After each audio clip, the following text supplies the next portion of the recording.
So let's go and check out what's under the hood, what you're gonna see, and what you're gonna be able to install. So this video isn't an installation video, but it's show you we're gonna go to our external SD card, and we're gonna show you guys right here. I have both the folder. Because I recorded everything on PC. I didn't code anything on my phone.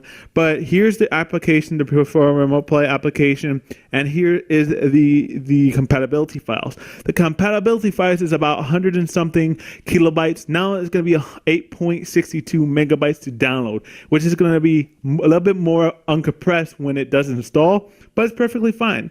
So what you're going to do is you're going to see a new folder, and it's going to be lib. This is the PS4 Remote Plays lib folder. This is for support for Android devices that are in KitKat or below. So it gives it more support, you know what I'm saying. So if you have an Android device that is KitKat and you need that support leverage, then this is for you. You can instantly now have more support for that.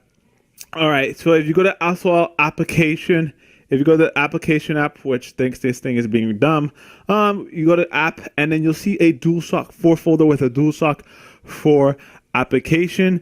This is designed for the USB OTG feature. This was a beta previously. 2 people were interested in it, and they had the beta early, and it wasn't implemented into the any PS4 Remote Play update until now.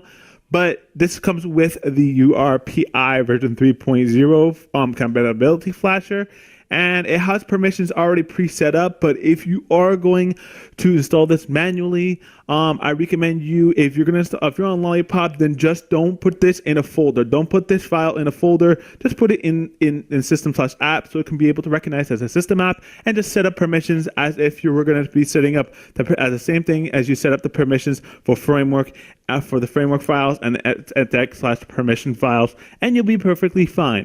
And as well for the lib as well, it's going to be a little bit tricky for the libs because you're going to have to find them, but I recommend you taking a picture of them or writing them down so you guys can know what files you're looking for and specifically set the permissions up perfectly.